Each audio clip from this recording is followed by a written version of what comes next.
Hi, I'm Jean Nolte, editor at Fons & Porter. And I'm Colleen Tauke, the sewing specialist at Fons & Porter. In this tutorial, we will show you how to create the Jacob's Coat of Many Colors quilt. For the pattern for this quilt, go to shopfonsandporter.com/quiltingquickly. Well, this quilt got its name because it is the Jacob's Ladder block.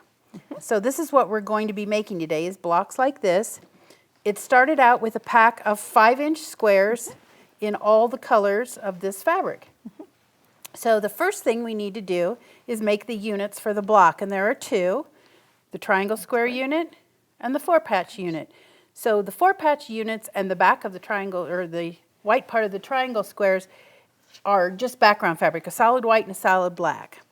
So let's start with triangle squares. Okay, so we need 1 square of the colored fabric and 1 white square. The first thing we're going to do is mark stitching lines. We're using the Fons & Porter 1/4-inch seam marker, and you put that right on the white square. Normally you would put it on the wrong side of the fabric, but this one doesn't have a right and a wrong side. Make sure the yellow line is exactly on the corner, on both corners. We're going diagonally corner to corner. Okay, so I'm going to draw a line on one side of the 1/4-inch seam marker. This side's a little trickier. Right. This is going to be your stitching line. And Jean's left-handed, so for us, most of us, it's the other side that's the trick. This time it's the right that's the trick for her. But that's going to be your stitching line. You're going to want to be able to see it, make a visual reference for yourself. You can see all those. There we go. Okay, then we're going to put that right on top of that other square, line them up. Right sides together. Some people like to pin. I'll put in just a couple of pins to make sure that the 2 layers don't shift. Now, like I said, we're going to stitch right on the marked lines. So as we go in, we don't have to worry about 1/4-inch seam allowance. We're going to stitch right down those like a tightrope. So you stitch right on that line. The cool thing about this is when you get to the end of the first stitching line, you don't have to stop. You can just pivot. It's kind of like jumping to the other side. Stitch over to the other line. This is all going to be in the seam allowances, so no one will know. It's never going to show, so turn around and come back. Now, Colleen is stitching with red thread just so you can see it more easily, but we would normally stitch with a thread that was a more neutral color. Either a white or light gray.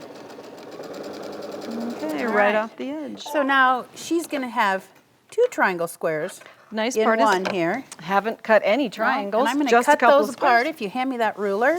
There we go. I'm going to take the ruler and just put it somewhere, pretty much in the middle, kind of Corner to corner here. It doesn't really matter because these are the seam allowances. They don't have to be perfect. Now, you can use a rotary cutter, but it's still acceptable to use the scissors. These are a great invention. Sure.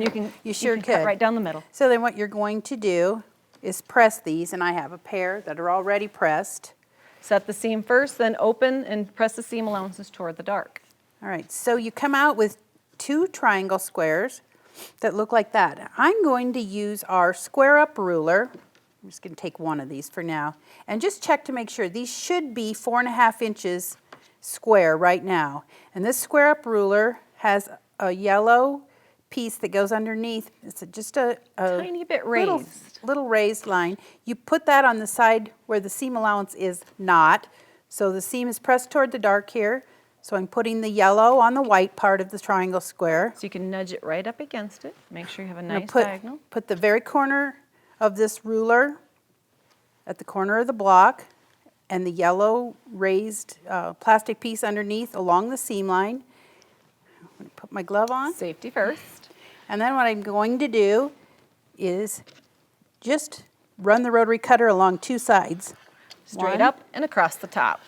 2. Sometimes we get a little distortion when we're pressing our blocks. It also cuts that dog ear off. Now I'm going to turn it around the other way. This time I'm going to use it again on the side that doesn't have the seam allowance.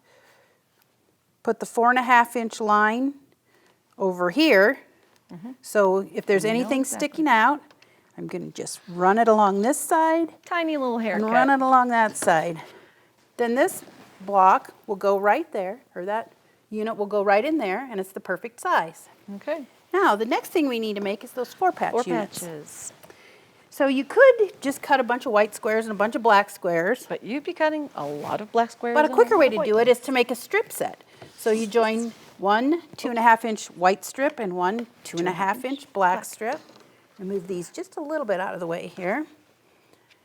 The first thing We've I made wanna- these half length. You Yeah. would be going all the way across the 44, but there's not quite enough room here to work that way. No. So the first thing I'm going to do is I just pick a line on my ruler and line it up along the strip set and clean up the end so that I have a nice Straight edge line. to start with.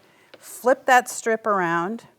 Now I'm going to cut 2.5-inch 2.5. segments off of here. So I line up the 2.5-inch line. Always double check yourself, because as soon as you think you've got it right, you're going to cut one at 2 inches instead of 2.5. It's the old measure twice, cut Cut once. once. There's one.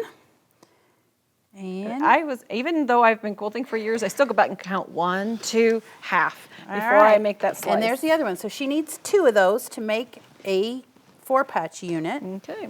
Okay, they've come off the strip like this, but if we pieced them like this, it wouldn't create the effect we want. We need to turn one around. Black and the white should be diagonal from each other now. Right sides together, matching up the seam allowances now. We've got opposing seams. We can put a I pin. like to stick one pin in that Just spot. It just one. makes them line up perfect. Well, when you have such a sharp contrast as black and white, you're going to want... It'd be really noticeable if Yes, you it would be. were off at that center Yeah. point there. So then you just want to Set your seam allowance for a 1/4 inch. Be as accurate as possible. We can't always be absolutely perfect, but we want to be as close as we can be. Sew through that. That's going to give you A one nice 4-patch unit. 4-patch unit. Now to make this block, you're going to need 5 of those 4-patch units, See, give us a perfect center. right? And 4 triangle squares.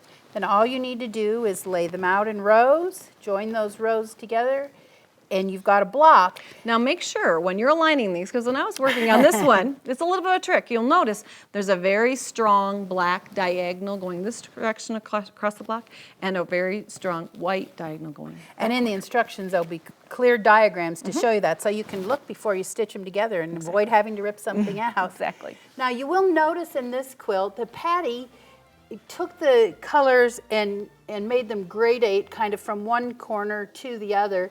So if you Light want to to do dark. that, you'll need to lay everything out and have your wits about you as you're sewing those blocks into rows to finish your quilt top. Thanks for joining us today. To see more of our videos, go to video.fonsandporter.com.